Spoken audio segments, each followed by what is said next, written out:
Sə'd ibn Suhan adlı bir nəfər qalxır ayağa. Çox bir neçə hədis var ki, İmam Əli əleyhissalamdan nukatlar, nöqtələr, incə mətləblər sual edib. Biri də bu hədisdir. Qalxır ayağa, deyir, ya əmirəl müminin, de görüm, Dəccal nə vaxtı xuruc eləyəcək? Axı, Peyğəmbər salavatullah İmam Zaman əleyhissalamın qiyamından öncə Dəccalın gəliş hadisəsi var. Nə zaman xuruc edəcək? Əli əleyhissalam buyurur, əyləş. And ola canımız əlində olan varlığa sən ki sual etdin, bu sualı soruşanla eşidən vaxtı barədə elmə bilgiyə eyni sahibdir. Yəni, onun gününü, vaxtını mən deyə bilməsəm də, amma onun üçün əlamətlər, zəminələr var, mən onları sayım, sizdə qulaq asın. İmam Əli əleyhissalam və başlayır, deyir, bu əlamətlər tabəqən nə'l bin nə'l. Yəni, elə bil ki, bir əqvi götürüb o birisini qoyursan, ard-arda da, yəni bir-birinin ardıca bu tabəqən nə'l bin nə'l bir ərəbdə məsəldir. Yəni, bir-birinin ardıca, ardıcıl olaraq bu hadisələr, prosedurlar baş verəcək və başlayır saymağa. Onlardan birincisi buyurur ki, İza əmatən nasu əs-səlat. Bir vaxt gələcək, insanlar namazda səhlənkarlıq eləyəcək. Namazı öldürəcəklər bu mənada ki, namaz qılanların sayı azalma mənasında da götürmək olar və yaxud da qılanların arasında namaza səhlənkar biganə yanaşmaq. Namazı əvvəl vaxta qılmaq çox mühümdür. Məsələn, bir çox namaz qılanlarımız var, görürsən ki, mənim heç qılmayanda işim yox. 3-ə 4-əcən telefonda, sosial şəbəkədə, orada, burada, bəzən elə telefon əlindən qucağına düşür, yuxa aparır, sübh namazı qəzaya gedir. Namazın əvvəl vaxta qılınması bizə çox tövsiyə. İmam Cəfər Sadiq əleyhissalam buyurur ki, La yənalu şəfaətuna mən istəxəffə səlat. Namazı yüngül sayana bizim şəfaətimiz yetişməz. Namazı yüngül sayan bizim şəfaətimizə nail olmaz. Birinci, İmam əleyhissalam buyurur ki, insanlar namazı yüngül sayalar. Və ikinci buyurur, və əzəul əmanətə. Əmanəti layiqincə qoruyub saxlaya bilmədikləri vaxt. Görsən, birinə məsələn, inanırsan, güvənirsən, heç tanımadığa ki, indi borc vermirsən. Əli ilə verirsən, ala bilmirsən. Adam hər dəfə bir söz gətirir, bir bəhanə gətirir. Məsələn, borcu ədəbindən həyyuğa qısılıb, məsələn, ayın biri deyib, onu utana-utana bir salam yazırsan, arada məsələn salamlaşdığı heç salam da vermirsən ki, birdən elə bilər borca görə.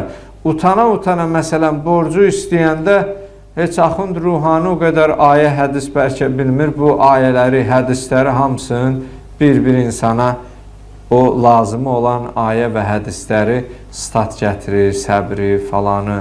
Amma verdiyinizə əməl edin, vəfanıza sadiq çıxın məsələləri heç özü o tərəfini düşünmür. İmam Əli əleyhissalam buyurur, ikinci məsələ əzaul əmanətə. Əgər əmanətləri zayi edələr, məsələn, birinin yanında əmanət qoyasan, qarşı tərəfə demədən bağışla, ehtiyacım oldu, istifadə elədim və s. bu kimi məsələlər. Və vəstəhəllül kizb. Sə'd ibn Suhana deyir, vaxt gələcək insanlar yalanı halal biləcək. Yəni, yalan ilə adi söz kimi danışılacaq. Doğrudan da biz cəmiyyətdə bu kimi hadisələrlə, anamal xoşa gəlməz hadisələrlə rastlaşırıq. Bəzən görürsən, ibadəti, namazı, orucu yerində, yenə deyirəm, o cahildir. O demək deyir ki, o ona günahdır, bizə günahdır. Yox, günahdır. Məsələn, Ramazan əl-mübarəkdə görsən, bir indi günah üçün şərait yaranıb orucda axı. Deyir, iftara açaq, rahat danışarıq. Elə bilir ki, iftardan sonra nələrsə danışmaq olar, amma iftardan bu günahdırsa, iftardan öncə də günahdır, sonra da günahdır. Amma hardasa öz nəfsini təlqin edərək, alladaraq deyir, bu iftarımızı açaq, rahat danışarıq. Məsələn, orucam, qeybət eləmə, orucam, belə söz danışma. Amma orucu açandan sonra elə bilir ki, qeybət eləmək olar, pis söz də danışmaq olar. Vastahallul kizbə. İmam əleyhissalam buyurur ki, zaman gələcək insanlar yalanı halal biləcək. Görsən, qardaşdır, bir şirkətdə işləyir, bir firmada işləyir, gəlir, sual soruşur, istəyir vəziyyəti biraz rahatlaşdırsın, yüngülləşdirsin.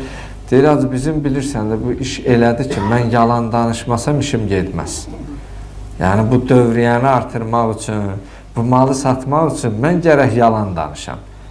Yalan danışmasam, deməli, yalanın günah olduğunu bilir, haram olduğunu bilir, amma adam gülə-gülə, hökmünü bilə-bilə yalan danışır. Vastahallul kizb. Doğrudan da çox ağırdır, ha? Xüsusilə aramızda indi ticarətçi qardaşlar da var, mən bunu qərəzli və ünvanlı şəkildə demirəm, Allah'a müşahid qərəzsiz və ünvansız deyirəm. Ən ağır məsələlərdən biri bilirsinizmi nədir? Allaha yalandan and içmək. Ola bilər, yalan danışmaq öz növbəsində günahdır. Amma izafə, əlavə yalanı Allahı da artırırsan, şərik eləyirsən. Məsələn, tutaq ki, bir adam bir maldır, bir əşyadır, hər hansı bir manata alıb, indi tərəf məsələn, bu satır 2 manata, deyir, olar 1.50-yə verəsən, yəni sən buna verə bilmərəm, bu qiymət sərf etmir deyə bilərsən, razılaşmaya bilərsən. Amma özün bilirsən ki, bunu məsələn deyirəm, 1 manata almısan, 2 manata satırsan, and içəndə tərəfi inandırmaq üçün deyirsən ki, and ol Allaha, mən 1 qəpik də belə bunun üstə qoymamışım.